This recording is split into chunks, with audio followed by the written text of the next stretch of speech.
Okay, today I'm going to read to you a book called The Squire and the Scroll by Jenny Bishop, paintings by Preston McDaniels.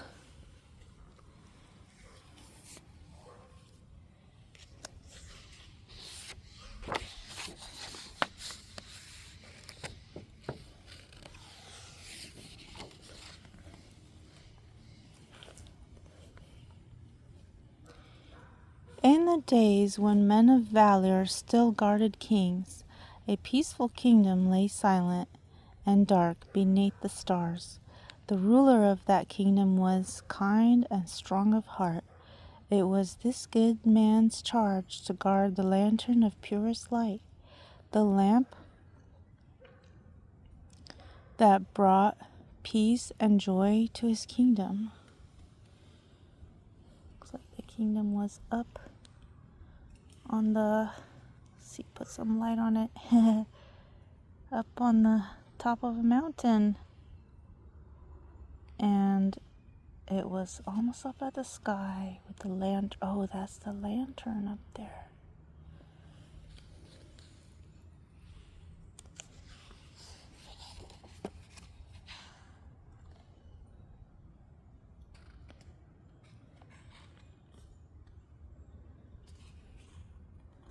But on this sad and terrible night, an enemy of all truth and beauty swept over the castle and on leathery wings, and with dreadful magic stole away the lantern that gave freedom to all the kingdom.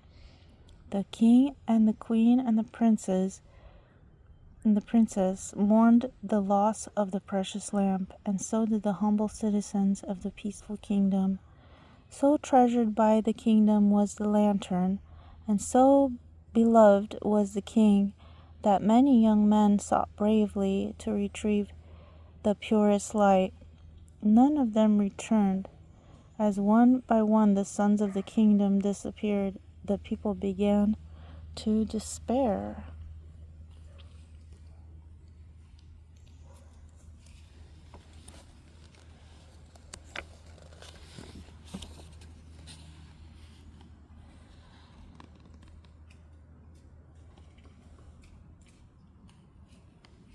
At last, the king was left with only his most trusted knight to be sent to the quest of the lantern. "You must journey to the Red Mountains, where our enemies are known to encamp," said the king.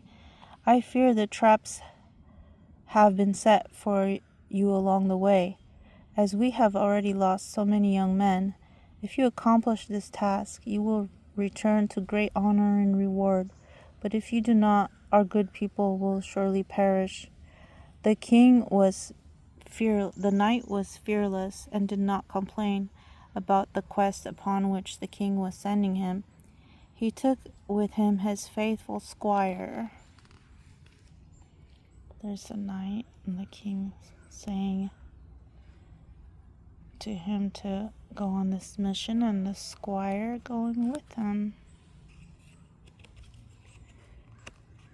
to get the lantern. Look, it's all gone from the top of the tower. Oh no. The squire was a poor boy who had journeyed far to serve the good king, to become a knight, and to serve the lantern. He was honest, a man of his word, and did all that his master asked him to do. His kind parents were not of people of great position, but they had clean hearts and honored the lantern of purest light, as the people of the kingdom did. They taught their son how to guard his pure heart by the words from a simple scroll. When the time came for him to leave the village, the boy's mother and father presented him with a gift, the scroll from which he had been taught, and the boy promised to honor his parents and the lantern by living his life by the 5 truths in the scroll. Thus he received a blessing from his mother and father, and the promise of a reward from God in return for faithfully guarding his heart. There he is with his beautiful, kind parents who gave him the beautiful scroll. What a beautiful gift.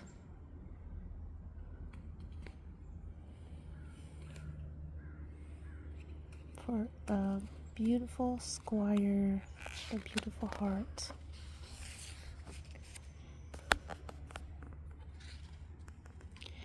As the knight and the squire started on their journey, they spoke of their families. The knight had little remembrance of his parents, but he vaguely recalled that they had also taught him from a scroll. "As did mine," said the boy, pulling the parchment from his belt, "and it has always strengthened me and kept my heart pure." And indeed it had, for the boy knew the words of the scroll so well, he often dreamt them, and he honored the lantern by obedience to the scroll in all that he did. The words of the scroll had seen him through many a temptation, but the knight did not remember the words of the scroll. The knight and his squire soon came upon a wood through which they must pass on their way to the Red Mountains, where the path left the meadow and split the underbrush. They found a bag of wool. "Fallen from the travel's wagon, no doubt," said the knight, passing it to the squire. "Keep it in case we need it." There's a bag of wool. He said, "Keep it in case we need it."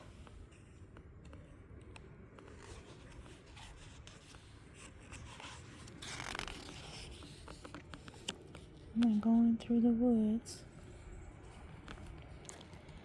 As the two traveled through the shadowy woods, they began to hear sounds like a rushing brook or wind in the trees. Deeper in the forest, the sound became more like whispers that seemed to come from the plants, the trees, the ground. Listening intently, the knight and the boy heard evil chants, warning to turn back, whisperings that made their hearts faint. But the boy knew how to guard his ears, for he knew the first command of the scroll: "Listen only to words that are pure." "The wool!"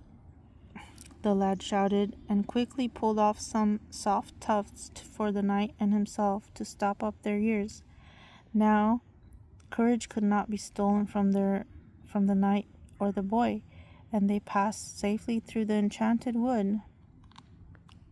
Looks like they put some wool on their ears so they can't hear the bad voices or the bad evil words. After some time, the knight and the squire came to a great hill, too steep for their horses to climb, but there was a brightly lit tunnel to the other side. A silver shield lay at the entrance to this passageway, and the knight handed it to his squire, thinking it might prove helpful to a boy of less experience than himself. The knight walked his horse slowly into the passageway, wary of evil-doing, but he was immediately drawn to the walls of the tunnel that were encrusted with millions of precious gems. There he is giving him that shield. So here, you might need this.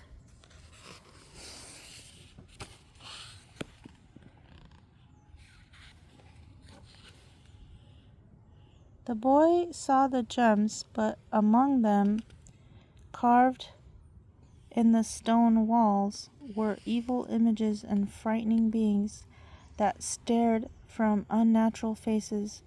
In his horror, the boy remembered the second rule of his scroll and said simply, "Let your eyes look straight ahead. Fix your gaze directly before you."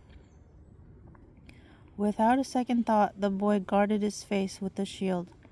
The knight, enamored with the precious stones, was already talking of plans to take some to the king. "But, sir," whispered the squire, Do you not see the evil carved all around the beautiful stones? Oh, look at that. Evil faces all around the stones, but the knight was just looking at the gems. Oh, those are nice, he said. Maybe we should take some to the king. But there was evil around them. The knight looked at the squire behind his shield, then at the wall. What? Oh, those? You are a more innocent lad than I thought. I have seen all these things before in battle, and worse. Are you afraid? Not afraid, sir, but wary, the squire answered wisely, and begging pardon, sir, you ought to be as well, for the scroll says,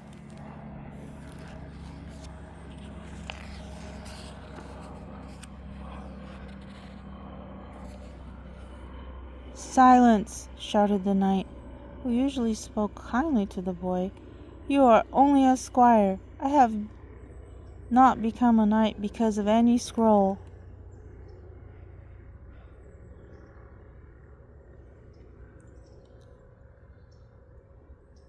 With that, the knight reached up to pluck a gem from the tunnel wall, and suddenly the tunnel was plunged into darkness.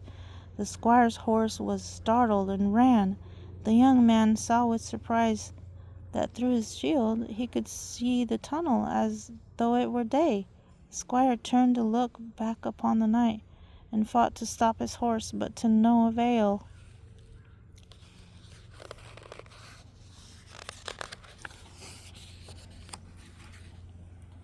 When the horse raced into the light at the other side of the hill, the opening in the mountains closed up into a wall of stone. The knight and his horse were lost. The squire jumped from his horse, breathless, and beat his fists against the rock. Open, open, he cried, but the doorway did not reappear. Finally the boy collapsed, grieving the loss of his master. Then the squire noticed again the scroll in his belt, and grasped it tightly. This scroll has led me safely thus far. I believe it will lead me further still. With great faith he straightened his back and went forward, his mind made up. He had settled in his heart that he would do his best to complete the quest and rescue the lantern. Even if his own life were required, he would complete it for the sake of the kingdom and for the honor of his master the knight. So he was really sad to have lost his master. He was determined to keep going, brave and doing his best to complete the quest for the lantern.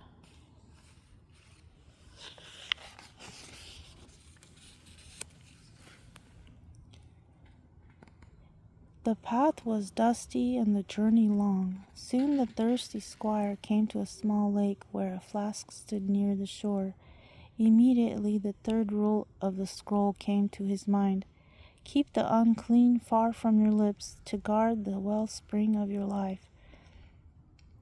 The squire did not know if the pond water was safe to drink, or if the liquid in the flask was refreshment or poison.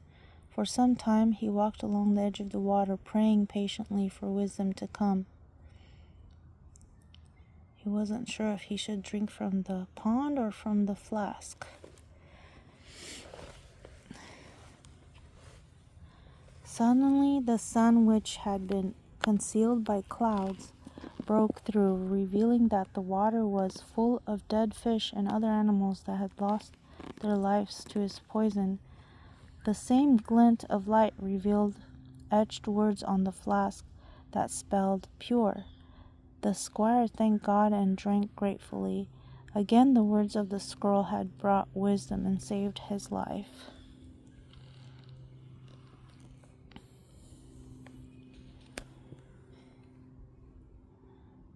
It was not surprising to the young man when he came upon a fork in the road, nor was he surprised by the boots that sat on the ground before it. Rule number 4, he whispered. Make level paths for your feet, and take only the paths that are firm. Now one of the paths looked so wet it could well be quicksand that would swallow him up. The other looked dry, but as the squire studied the boots, he thought, why would I need boots for a dry path? I believe I ought to take the path that seems a risk, for the wool, the shield, and the flax led me right. Sure enough, when the squire stepped on the wet ground, it was hard as rock, and as he walked farther on, he glanced to his side and saw a poor hare wander on the dry trail and sink into the land that looked solid. This is a good wisdom. It looks like wisdom led him right again. Like, why would there be boots for a path that looks dry? He got the one that looked wet, and then that was actually the better one.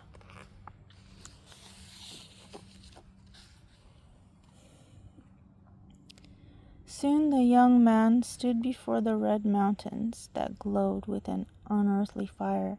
Stifling vapors rose up and surrounded the yawning chasm that led to the dangerous deep caverns inside. The squire sniffed the air as his hand went to the parchment at his side. The scroll says, breathe only that which is pure. He looked around, discovered a single beautiful flower that stood by the entrance to the cave, and he plucked it. Holding the bloom close to his face, the squire breathed the scent of the flower and was able to pass safely through the smoke to the caves inside the mountain.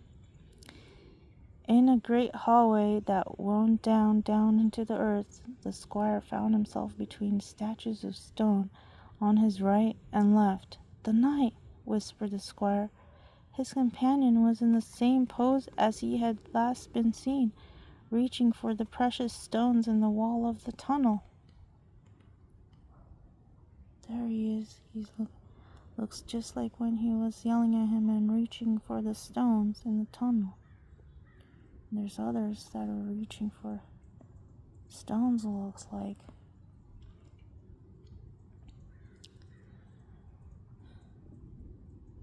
Many must have fallen because of their eyes, thought the squire. Seeing all the lifted hands, then with a gasp he cried, and there's the lantern! The lantern was right there. There's a price for the lantern, a voice suddenly hissed.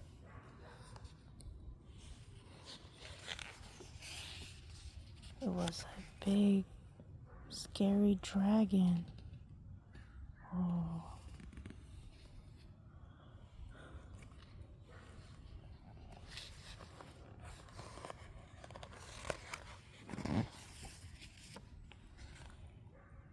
What price? Asked the squire, facing the dragon squarely, though his heartbeat thundered in his chest. Your scroll, snapped the dragon. Your scroll is my price. Give it to me, and I shall return the lantern to your people. But the wise squire did not believe the creature, for dragons are known to be untrustworthy. Give you the scroll, which has served me well all my life? Never, said the boy. And as he spoke, the ground began to tremble and crack, fire and brimstone steaming up from the deep places of the earth. Give me the scroll, shrieked the dragon, drawing itself to its full height, or you will be consumed by flames. The scroll has always served me well, answered the boy, and it will serve me now. Indeed, as he pulled the parchment from his belt, the scroll was transformed before the young man's very eyes into a fearsome double-edged sword. For the lantern and the scroll, shouted the squire, and he plunged the sword into the dragon's belly.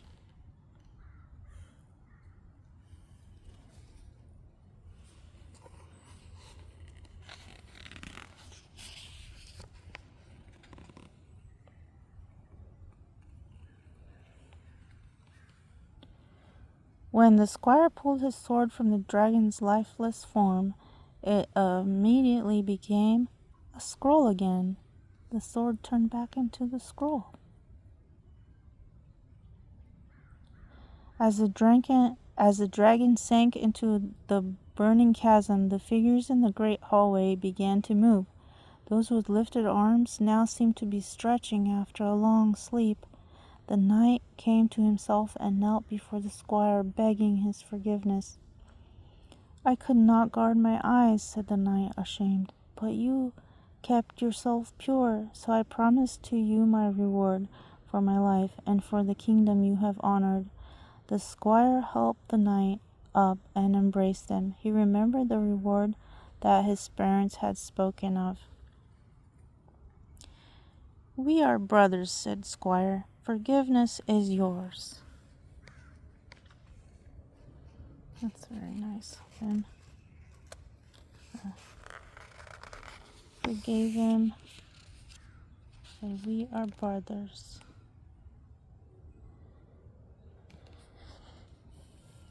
What a procession all these long captured sons had made behind the squire as he returned to the castle, leading them all on the right paths. And when the travelers came to the tunnel, it was open, and the lantern showed the way. The evil images had now disappeared, and the gems fell from the walls as treasure to be gathered for the king and his kingdom. Now they could get the treasure the right way. And all those people who were statues, they came back alive. And he got the lantern back. The scroll has certainly served him well, and it has helped him to help others too.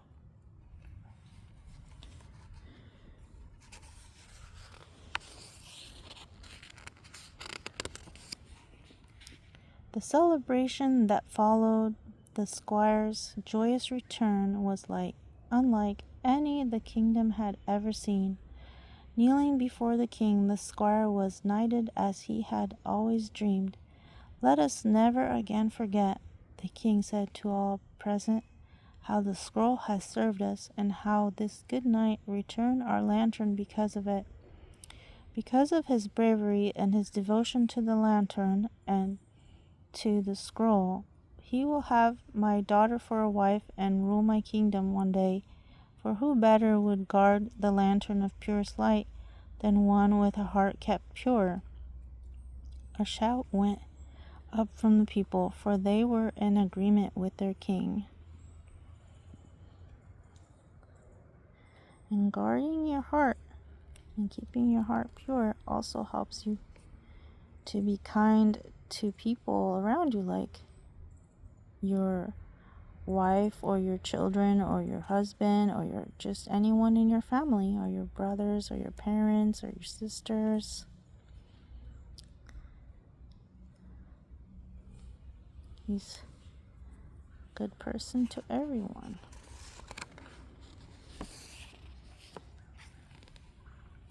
Beyond the knighting, the young squire, the king, instituted a new order of protectors, the Knights of the Lantern.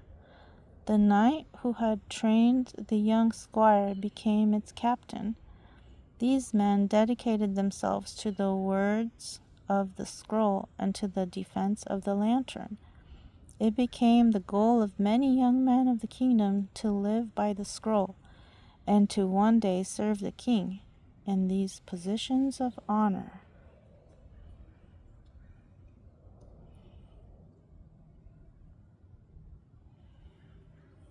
Now, looking up at the light, protect us of the Knights of the Lantern.